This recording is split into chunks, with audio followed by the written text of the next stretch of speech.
Assalamualaikum warahmatullahi wabarakatuh.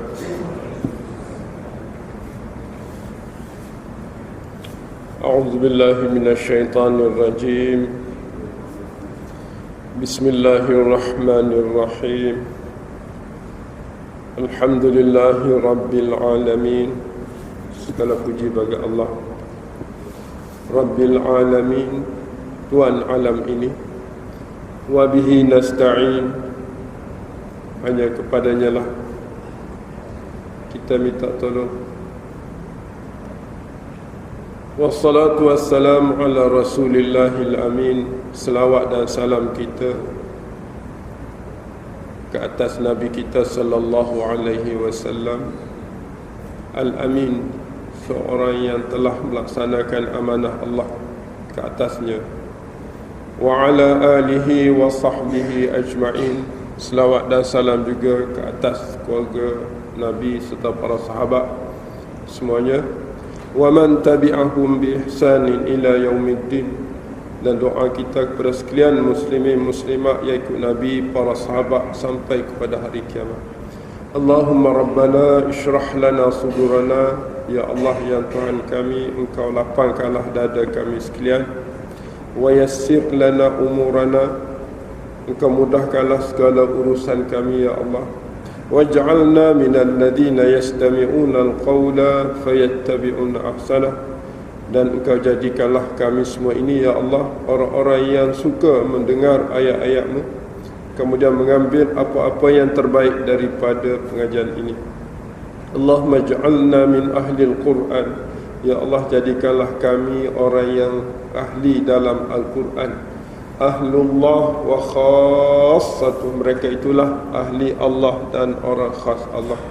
Allahumma rzuqna sakinah. Ya Allah, Engkau kurniakanlah kepada kami tenang hati-hati kami dalam majlis ini.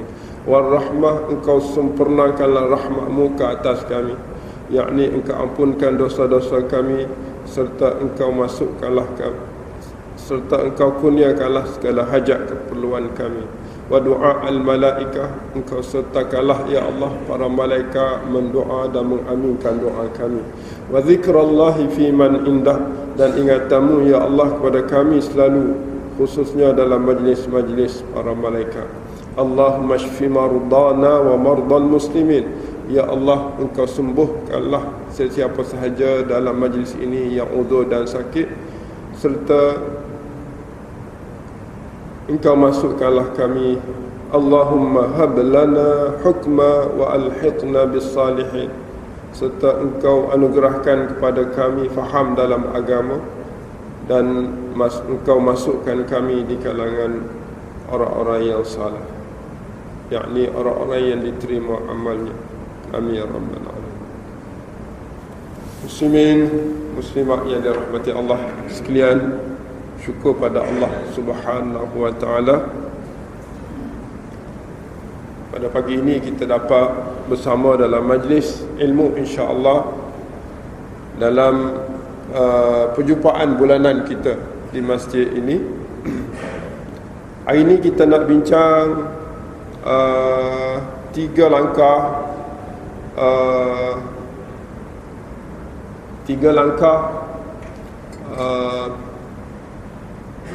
perniagaan yang tidak rugi. Tiga langkah untuk menjadikan perniagaan kita di dunia tak rugi, di akhirat kita berjaya melepaskan diri daripada azab neraka Allah Subhanahu wa ta'ala. Perkara ini disebut antaranya di dalam surah Fatir, ayat 29 dan 30. Ayat 29 dan 30 surah Fatir.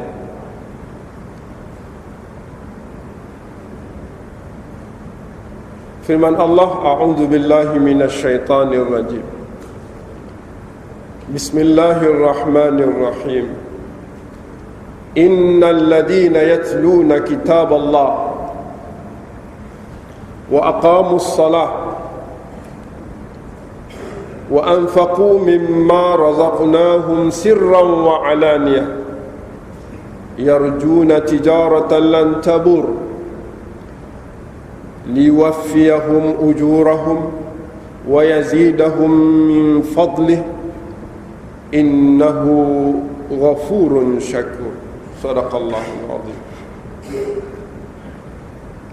Maksudnya inna, sungguh-sungguh. Berita ni berita penting ni. Berita dunia yang amat penting. Dimulai dengan inna, sungguh-sungguh, alladzina, orang-orang yang yatluna kitab Allah. Yatluna, tala yatlu, tilawah, membaca. Membaca apa? Kitab Allah. Wa aqamus salah, dan mereka itu tidak pernah meninggalkan salat. Dua.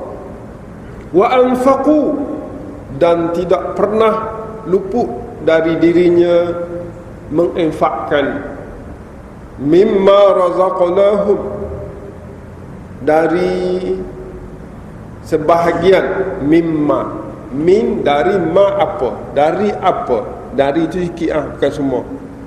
Sebahagian daripada razaqnahum, kami rezekikan mereka, sirran, hal mereka menginfak itu sembunyi-sembunyi, wa alaniyah, dan juga alaniyah, terang-terang, iklan dalam TV, tak apa dah, live infak 1 juta ke masjid, live, tidak menjadi satu kesalahan. Tapi mereka itu melakukan semuanya itu yarjuna, mereka menjadi target. Yarjun, raja yarju, harap. Mereka semua itu mengharapkan tijaratan, satu perniagaan, lan, tidak akan sekali-kali. Terjemah lan, dia menafikan masa depan. Tidak akan sekali-kali tabur, rugi. Tak akan sekali-kali perniagaan. Tabur, ta itu perniagaan. Tijaratan, kalau tijaratan taburun, perniagaan yang rugi. Kalau tijaratan lan, tidak akan sekali-kali rugi. Itu dunia. Akhirat, liwaffiyahum ujurahum. Di akhirat, untuk Allah menyempurnakan, li makna sababi, sebab, punca, ke yang berlaku. Ke mana yang disebut tadi? Apa untungnya? Liwaffiyahum, untuk Allah melengkapi. Wafa, yuwaffi, taufiah, janji setia, melengkapi perjanjian yang dimeterikan semasa berada di dunia ini. Nak bagi apa kepada mereka itu? Ujurahun, ujur, ajrun. Ajrun, upah, ganjaran. Ujur, banyak, plural. Ganjaran-ganjaran mereka Allah akan sempurnakan. Bila? Mungkin dunia, mungkin akhirat.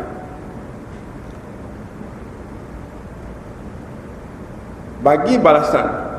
Yang berikutnya, wa yazidahum, ay liyazidahum min fadlihi, untuk menganugerahkan mereka bonus-bonus. Yazid, bagi lebih. Bagi lebih, buat kerja, bagi bonus 10 kali ganda, kata ulama. Memberi dari mana? Bukan dari kerja kamu, min fadlihi, daripada kurniaan Allah. Hak kamu kerja tu ujur, buat sikit dapat sikit, buat banyak dapat banyak, dia panggil ujur. Setakat ujur itu ialah satu taufiah, satu perjanjian setia yang memang akan dapat. Tapi ada lagi Allah beri kepada orang ini, iaitu fadlihi, daripada anugerah Allah Subhanahu wa taala. kurniaan, tambahan. Kan? Kita kerja akhir tahun dapat bonus sebulan. Itu bukan kerja kita tu. Itu bonus daripada majikan. Itu fadli. Wa yazidahum, dia baca baris atas tu, yazida, yuwaffiya. Itu standard tu. Sebab tu memberi dan menambah daripada kurniaan. Akhir sekali Allah mengatakan, innahu, sesungguhnya dia Allah itu Ghafur. Allahu Akbar. Apa makna Ghafur, tuan-tuan? Maha pengampun. Maha pengampun untuk siapa? Untuk orang yang berubah. Dulu dia tak beramal, sekarang ini berubah beramal. Allahu Akbar.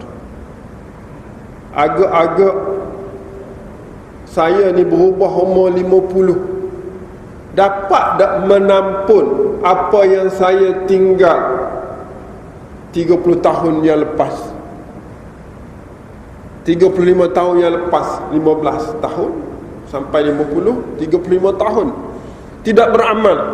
Bolehkah menampung kesalahan-kesalahan lampau untuk melepaskan diri saya daripada kegagalan lampau, bankrupt lampau?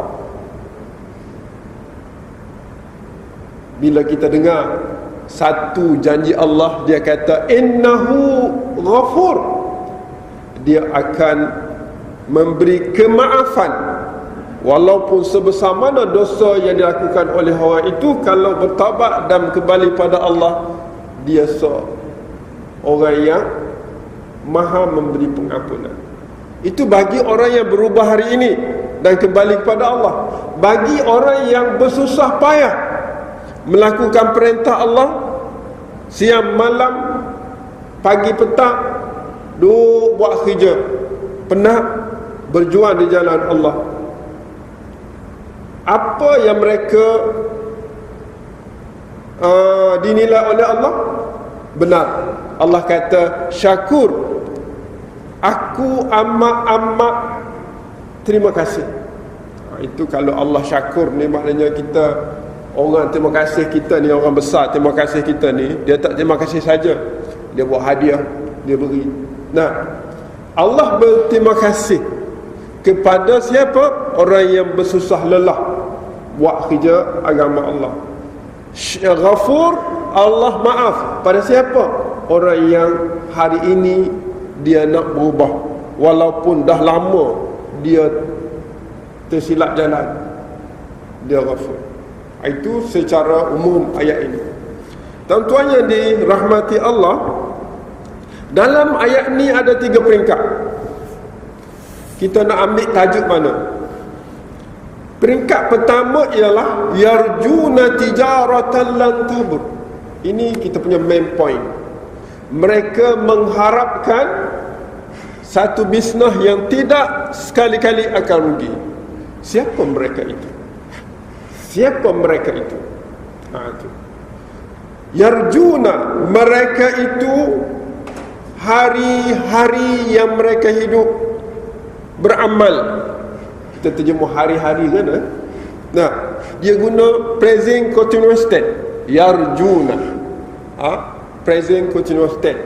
Maknanya mereka selalu mengharapkan dari Allah tijaratan, perniagaan, lan tidak akan sekali-kali tabur rugi. Cuba lihat perkataan tijaratan. Kita belajar bahasa tijaratan ni ialah bisnes. Tajir, ana tajir, saya businessman. Tijarah ialah kerja dia. Hasil dia itu ada satu agreement yang orang kata tetap, kamu tidak akan rugi. Ada tak kita saham yang tidak akan rugi? Ada. Orang kata kalau saham tak rugi ni bukan Islami. Nah, saham tak rugi ni, modal tak hilang ni tidak Islami. Sebab dia tetap. Ada hak ni tetap ni, tak akan rugi. Bisnes tak akan rugi. Kalau modal 100, dia dapat gandaan-gandaan dia. Dia tak akan rugi, mana untung lah. Kau tak akan rugi tu stake gitu ya. Kalau RM10, RM10. Nah, kalau kita faham tak rugi, untunglah. Sebalik macam bodoh lawan dia cantik, besar lawan dia kecil, tak rugi lawan dia untung. Betul ke cakap gitu? Ayat berikut tu menunjukkan tak rugi. Nah, bahkan Allah bagi bonus. Baik, tijaratan, tuan-tuan perhati perkataan tijaratan itu, dia datang dalam bentuk umum. Tak ada alillah, ada tanwin. Tijaratan. Kalau kita belajar bahasa Arab, tijaratan ni dia tak kira mana jenis bisnes. Bisnes jual kain pun ya, bisnes dunia pun ya, bisnes akhirat pun ya. Tijaratan, tanwin iwad an kalimah tijaratan dunia wa tijaratan akhirah. Lepas tu kalau kita bahasa Arab ni, kita nak terjemuh sebutir tak masuk. Dia kena ada satu ilmu, dia panggil ilmu balaghah, ilmu nahwu, ilmu saraf.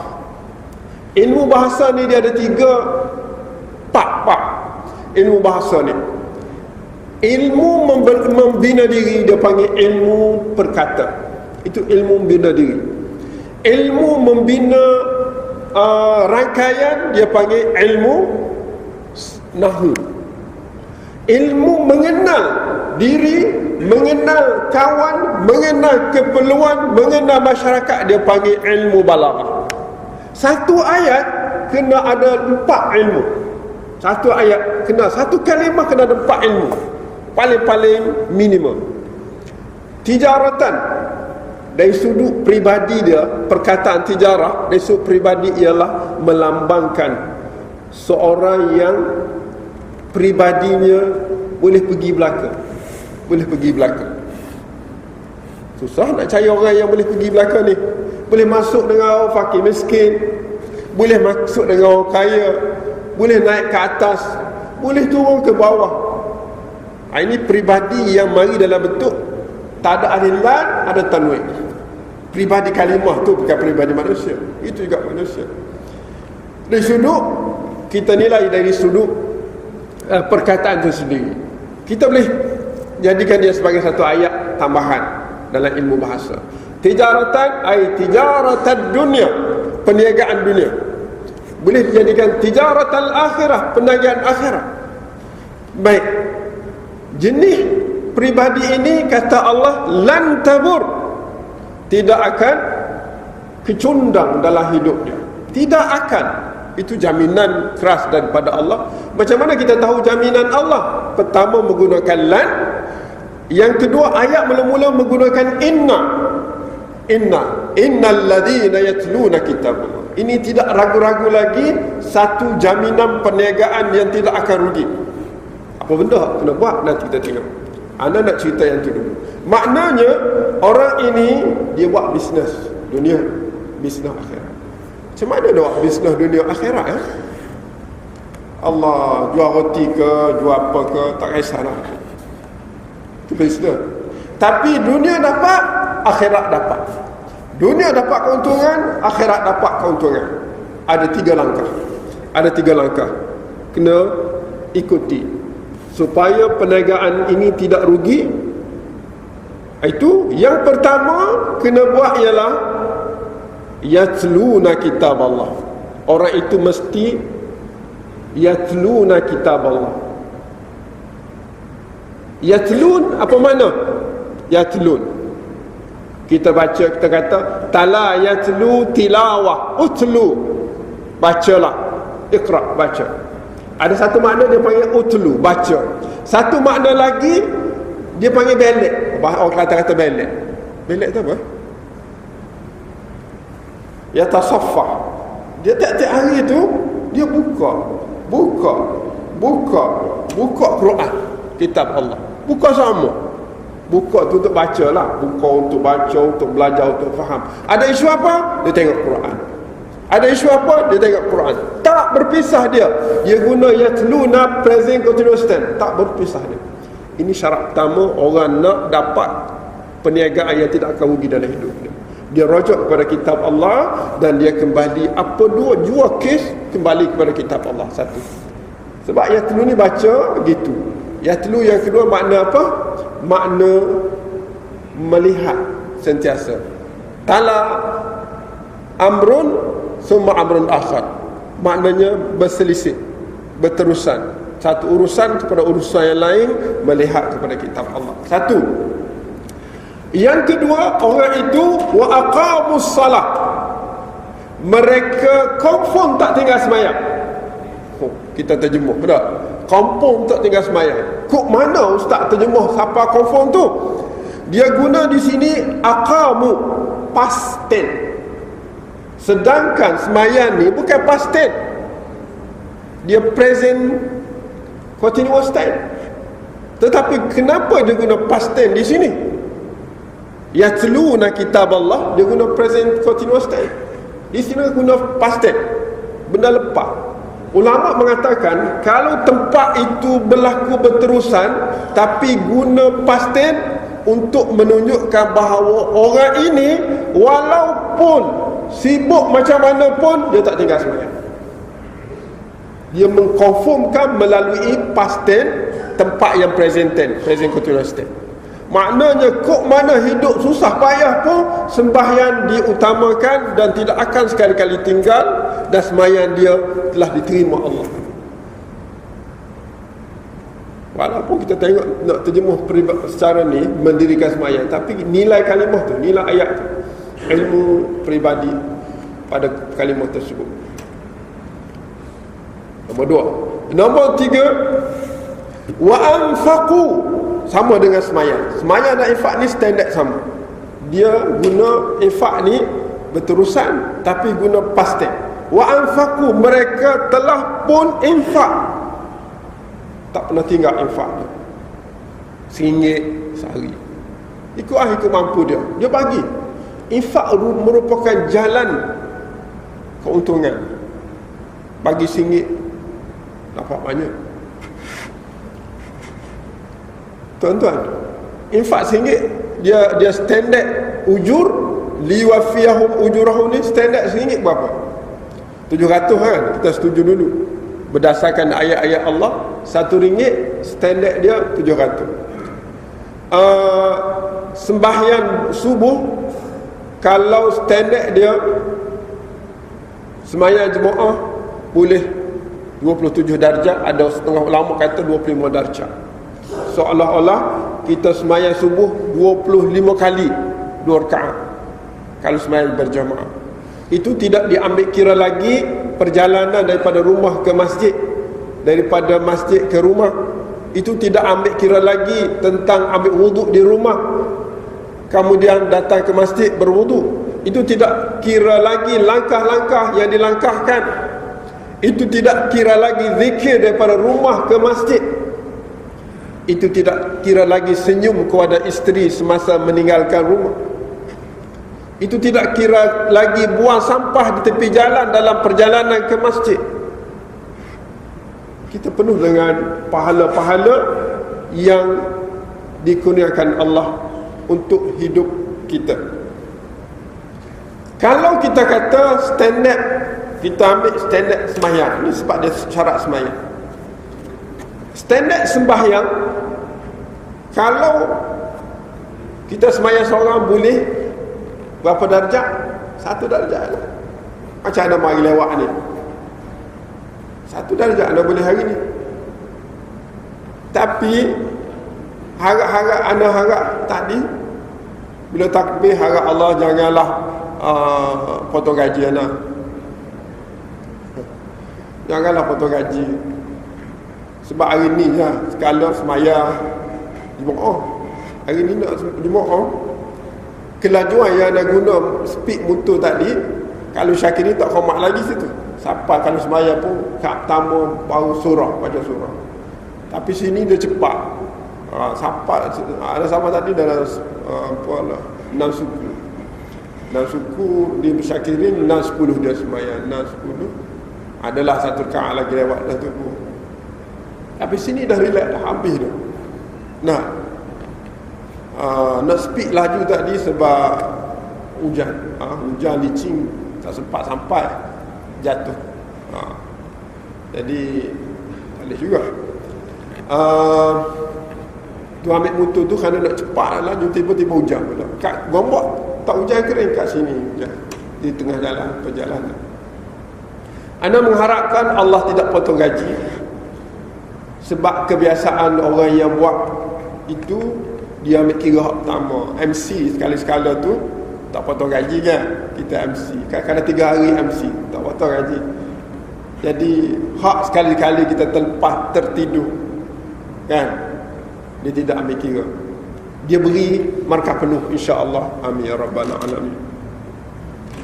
Kemudian tuan-tuan yang dirahmati Allah, kita boleh nilai diri kita, boleh pilih markah mana yang kita nak.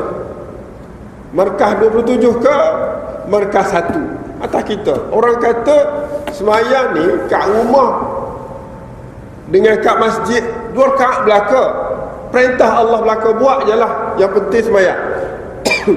Yang penting semayang. Kita cakap sebenarnya tidak beralaskan ilmu. Pertama kita salah, kita nilai sembahyang itu dengan kepala kita. Pertama salah kita, kita nilai kerugian. Sembahyang seorang di rumah memang rugi jauh sangat. Pertama, boleh 1 darjat berbanding 27 darjat. Yang kedua, itu bukan sunnah Nabi sallallahu alaihi wasallam. Tu berat sekali. Bukan sunnah Nabi. Nabi selepas hijrah ke Madinah, Nabi tidak tinggal sembahyang berjamaah. Dia tunjuk kepada sahabat, mu kena mari walaupun buta. Kalau ada orang yang bawa, mu kena mari. Yang ketiga kerugian ialah pahala-pahala yang kita diperolehi melalui perjalanan. Yang keempat kerugian kita, kita tidak ada exercise daripada rumah ke masjid. Banyak lagi akan nak cari. Tuan-tuan yang dirahmati Allah, itu bab semayang. Kita cari yang terbaik. Sebab Allah kata, sembahyang ini punca kamu akan untung dalam bisnes. Kita niaga, tuan-tuan pun meniaga kan. Nak untung, pastikan semayang dengan sempurna. Nak semayang dengan sempurna. Bukan tuan-tuan lah, anak-anak kita, tuan-tuan ni tak payahlah cerita dah, kita ni nak jumpa Allah dekat dah, tak tahu bila je, tunggu masa je nak jumpa Allah. Ana baca dalam Yasin, seorang yang disebut Syaikhun Yar'a Gunaimat, seorang orang pencing, kalau guna Syaikhun tu lah dalam Qurtubi. Seorang pencing, dia kerja dia, berniaga dia, jaga kambing, adalah kambing. Tiba-tiba dia tinggal di sebuah kampung, di kampung Aqsal Madinah ni, di pinggir bandar. Dia tinggal, orang lelaki ni, dia orang tua, tinggal di pinggir bandar. Kerja dia Yar'a Gunaimat, dia jaga kambing-kambing. Dulu di zaman Nabi Isa alaihissalam. Tiba-tiba datang 2 orang utusan Nabi Isa kepadanya, menawarkan kepada syekh yang tua ini satu cara hidup yang tidak syirik pada Allah. Syekh ni ikut agama asal dia, agama sembah berhala. Itu agama negara pada waktu itu, di mana? Di Rom sana. Sebuah kampung, nama dia kampung Antakiyah.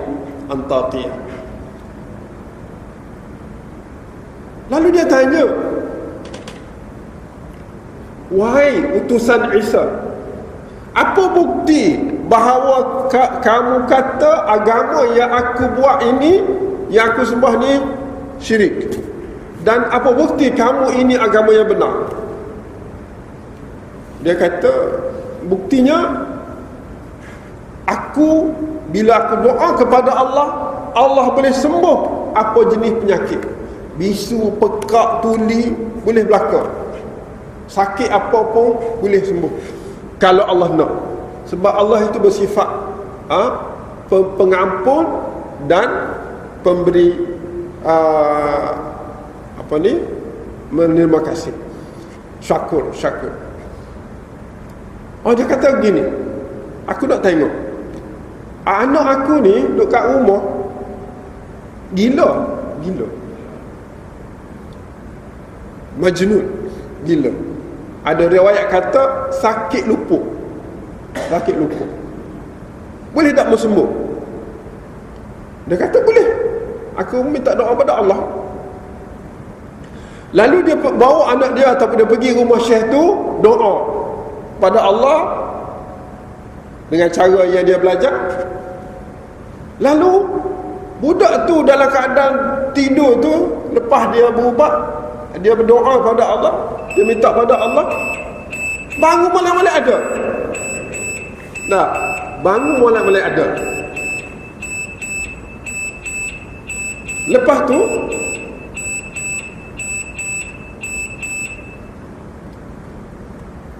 dia kata, betul lah apa membawa ni, aku berimankan. Berimanlah syekh ni kepada utusan Nabi Isa AS kepada agama Allah. Utusan Nabi Isa ni berdakwah lagi pada masyarakat di waktu itu. Tiba-tiba dia ditangkap oleh raja. Ada setengah riwayat mengatakan orang kampung tangkap dia kerana dia membawa satu agama yang menghalang apa yang dibuat. Secara biasa dalam masyarakat semua berhala. Dia kata hak ni salah. Yang betulnya kita sembah Allah tanpa syirik pada Allah Taala. Jadi orang tangkap dia. Orang tangkap, ahli qaryah tangkap dan dia pukul dia, dan ada yang mengatakan di penjara. Dia penjara. Baik, orang ni hak dia beriman tadi mari jumpa cepat-cepat kepada ahli qaryah tu, menyatakan, wahai ahli qaryah sekalian, jangan engkau azab mereka ini, kerana mereka inilah orang yang benar. Berani dia, ahli qaryah tu yang beriman pada Allah. Mereka ini orang yang benar dan mereka ingin membawa suatu kebenaran kepada kita. Ahli qaryah kata apa ke dia? Mu berubah dah, mu masuk agama orang ni ke? Akhirnya panjang cerita tu, kalau tuan-tuan nak baca dalam surah Yasin. Wajah amin aqsal madinati rajulun, sampai ayat berapa ayat tu. Dia kata mu berubah dah. Sebab apa kamu berubah? Kalau tak berubah, mu tak kembali balik kepada agama kita, aku bunuhmu. Laki ni, syekh tua ni nak bunuh. Kehnya jaga agama. Berapa lama dia masuk Islam? Dia dah tua dah, masuk Islam baru 2-3 hari je. Pun 2-3 hari kerana kejujuran dia beragama Allah Subhanahu wa ta'ala, Allah ampun dosa dia, dan dia mati, dihidupkan di dalam alam barzakh. Setengah-setengah kata dia terus masuk syurga, seronok duduk dalam syurga. Subhanallah. Muslimin muslimat yang dirahmati Allah, ilmu yang kita dapat daripada cerita dia panggil Tuan Yasin ni, surah Yasin ni, kalau kita baca kena tahu cerita ni, cukup hebat. Panjang cerita, anda tak sempat nak cerita habis. Sebab ni di tempat ni, mungkin perjumpaan yang lain anda ambil secara langsung surah Yasin. Ni nak habis ni. Maknanya dia beriman kepada Allah Subhanahu wa ta'ala. Walaupun tak lama dia beriman, Allah ampun dosa dia, Allah masukkan dalam syurga. Duduk dalam syurga, dia kata apa? Duduk dalam syurga, ya Allah, ya Tuhanku, kalau bolehlah aku balik semula, nak beritahu kepada kaumku ni bahawa duduk dalam syurga ni sokong. Walaupun aku 2-3 hari masuk agama Allah Subhanahu wa ta'ala, Allah ampun semua dosa-dosa aku yang lepas. Bima ghafara li rabbi, satu. Yang kedua, wa ja'alani minal mukramin, dan Allah menjadikan aku dalam syurga ini minal mukramin. Mukramin ni raja mukramin, orang yang diikramkan. Mukram isim maf'ul daripada ikram. Akrama yukrimu, mukram. Mukramin orang-orang yang dia hidup, makan dijaga, minum dijaga, pakaian dijaga, perjalanan ada driver. Itu mukramun. Itu berapa hari dia masuk agama dengan kejujuran dan keikhlasan kepada Allah Subhanahu wa taala. Itu ahli Yasin. Kalau kita baca Yasin, biarlah kita reti hak ni. Hak ni penting sekali. Antara perkara yang ada dalam Yasin, selain daripada cerita-cerita lain, ada syurga dan seumpamanya, cerita ahli Yasin. Kena start. Cerita dia bermula daripada wajah amin aqsal madinati rajulun yas'a. Nanti ana cerita benda lain bulan depan insya-Allah dengan izin Allah. Hari ni kita dah bincang pasal 3 langkah untuk kita berjaya di dunia dan akhirat. Pertama dia, baca Quran. Setiap masa buka Quran, baca, cek apa perintah Allah, apa larangan Allah. Yang kedua, jangan sekali-kali tinggal semaya, dan semaya itu pasti diterima Allah. Apa cara kita nak tahu solat kita diterima Allah, ibadat kita diterima Allah? Ada 4 cara anda sebut sebelum ni. Pertama, pastikan yang kita buat itu kita reti. Yang kedua, pastikan kita niat apa yang kita buat. Allahu Akbar, aku sembahyang subuh 2 rakaat kerana Allah Ta'ala. Niat itu mulak kerana Allah Subhanahu Wa Ta'ala. Tak apalah, buat kerana dah masa ni kita sembahyang, tapi mulak pada Allah Subhanahu Wa Ta'ala. Kedua. Yang ketiga, bila kita niat, kita mesti niat ikhlas, mencari redha Allah. Maknanya ikhlas yang ketiga. Yang keempat, istiqamah. Perintah Allah ini, sebab tu dia guna wa aqamus salah, dia tidak pernah tinggal, istiqamah. Yang keempat. Pertama apa? Buat atas dasar ilmu yang benar. Yang kedua, niat kerana Allah. Yang ketiga, ikhlas mata-mata mencari redha Allah. Yang keempat, istiqamah. Ulama mengatakan bahawa kalau kita buat mana-mana amal, ada 4 syarat ni, senyumlah, confirmlah, kamu akan diberi pahala oleh Allah Subhanahu Wa Taala. Kita baca Quran, kita belik Quran, cek Quran, baca tiap-tiap hari, itu syarat pertama. Jam buka Quran, jam jalan jam. Okey, sambil-sambil minum, tengok WhatsApp. Dah 20 minit dia tengok WhatsApp, tengok Quran pula. Itu yatluna kita apa-apa. Kadang-kadang WhatsApp 3 jam kita kan, tapi Quran 3 minit. Itu pun jemu tengok. Allah waliyadzubillah. Nampak tak? Itu yang ketiga ialah infak. Infak tiap-tiap hari RM1. Itu cara nak untung. Sembahyang tak tinggal, berjamaah ikut sunnah Nabi sallallahu alaihi wasallam. Baca Quran dengan 4 cara. Baca Quran dengan 4 cara. Ini anda jumpa dalam surah Furqan. Surah Furqan ayat 30. Anda selalu sebut 4 cara. Pertama, baca tilawah. Yang kedua, faham perkata, setiap perkataan dan ayat faham. Yang ketiga, boleh mengeluarkan apa yang diperintah, apa yang dilarang dalam itu. Yang keempat, amal. 4 cara. InsyaAllah baca macam ni akan diterima Allah Subhanahu Wa Ta'ala. Baik, perniagaan begini, dengan syarat begini, Allah jamin dia buat kerja apa pun, Allah akan beri keuntungan. Keuntungan tuan-tuan boleh cek bagaimana bentuk keuntungan orang niaga. Kadang-kadang kita beli RM1 kita jual. Biasa tak buat air pagi-pagi tu, kita pergi minum air 3-in-1. Ana suka 3-in-1 yang mahkota dewa tu, ataupun ready. Orang kata bahaya, tapi dah sedap kan, makan minum juga. Mahkota dewa tu, ana beli satu kapet 24 ini. Ada 20 ke tu, 20 Kampik dia tu 20. 24 bagi 20 je berapa? Berapa satu yang tu? RM1 kot. RM1 lebih. RM1.5 gitu anda rasa. RM1.5 kita kata. Tuan-tuan pergi R&R, berhenti, cuba minta kopi segera tu 3 in 1, Mahkota Dewan, berapa dia jual? Kalau Temeloh, saya selalu berhenti RM2.5. Paling murah RM2. Berapa dia untung? 95 sen. Yalah, ada hak dia sewa ke apa tu kan. Maknanya kita kata satu kapek ni 95 sen hingga RM1 dia untung. Untung dunia dah untung dah. Dia jual air je. Hidup dia pencen, jual air je. Air dia jual.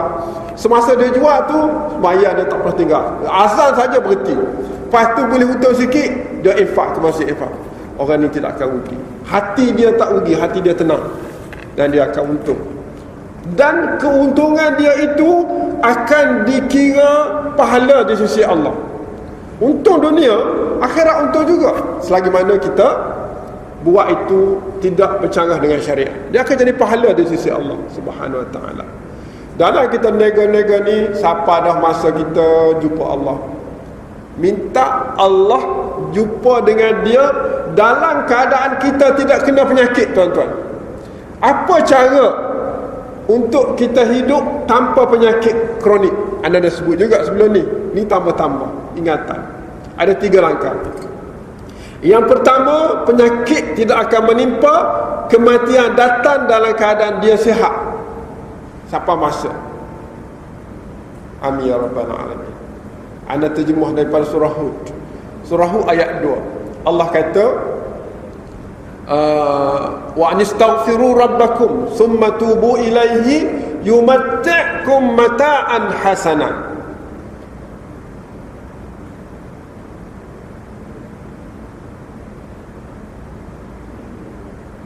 Yumatti'kum, Allah akan beri seronok kepada kamu, mata'an hasanah, seronok hidup yang terbaik. Takkan gaul yang terbaik hidup. Takkan kita ada kecil manis terbaik.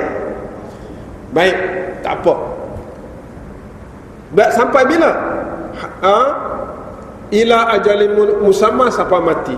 Dalam ayat surah Hud ayat 2 dan 3 ini menyatakan 3 langkah. Yang pertama, ibadat tanpa syirik.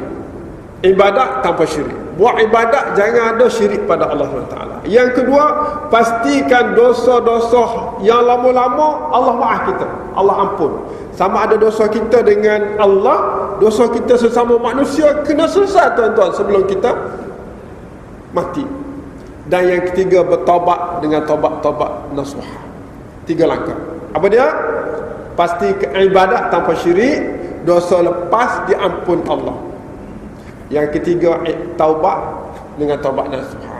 Allah akan beri jaminan hidup sihat. Siapa mati tak boleh nak hidup lah. Dah mati, siapa masa mati. Tapi mati bukan dalam keadaan kita ditimpa apa-apa penyakit yang menyebabkan kita menyusahkan orang ataupun kita hidup susah. Mati ni kalau Allah terima amal kita, lebih rehat daripada kita hidup. Mati ni bukan dia menyusahkan mati. Tengoklah dalam Yasin, bila dia mati dia seronok sehingga dia nak minta balik semula, nak beritahu kepada rakyat sekalian bahawa dia duduk dalam alam barzakh ini penuh dengan nikmat. Pertama, dosa hak lama Allah ampun. Yang kedua, dia dimuliakan seperti raja. Hebat orang yang beriman ni. Orang mati dalam keadaan beriman pada Allah Subhanahu wa ta'ala. Baik muslimin muslimat yang dirahmati Allah, kesimpulan daripada perjumpaan kita pagi ini ialah, pertama,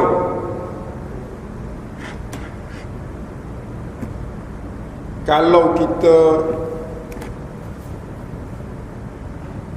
bisnes, peniaga, apa bentuk peniaga pun, jangan lupa salat. Ni bukan saya nak cakap tuan-tuan, nak cakap tuan-tuan jadi orang tengah untuk sampai kepada orang lain. Jangan lupa solat. Yang kedua, jangan lupa baca kitab Allah, baca Quran. Ikutlah apa yang disebut dalam Quran. Yang ketiga, infaklah walaupun RM1 satu hari. RM1 satu hari. Ataupun tak mampu RM1, 10 sen je. 10 sen sehari. Sebab dia punca kita tenang hati, punca perniagaan kita untung. 3 benda je kena buat. Tak? Hak tidak boleh tinggal. Sebab dengan sembahyang dia akan menyelesaikan segala masalah. Dengan baca kitab dia akan menyelesaikan masalah. Dengan infak dia selesai masalah. Sembahyang hubungan dia dengan Allah, infak hubungan dia dengan manusia. Kalau dengan Allah dia selesai, dengan manusia dia selesai, dan tempat rujuk ialah kitab Allah, segala-galanya akan selesai. Dan cukuplah syarat tadi, ibadat tanpa syirik. Yang kedua, dosa-dosa lama sama ada dia dengan Allah, dia selama manusia selesai. Dan juga dia tidak ada lagi di depan dia amalan-amalan yang bercanggah dengan syariat. Maknanya bertaubat betul-betul. InsyaAllah kita akan hidup bahagia sampai ke tua. Last sekali ialah dalam ayat ni, ayat yang terakhir, ayat 30 tu, ada 2 perkara. Pertama, Allah akan beri keuntungan standard. Semayang berjemaah 27, infak RM1 sama dengan RM700. Tetapi kalau kita betul-betul jujur, Allah gandakan 10 kali ganda. 27 kali 10 banyak. Dah 200 berapa? Kemudian RM1 diganda 10, 700 kepada 7,000. Itu standard ganjaran Allah Subhanahu wa taala.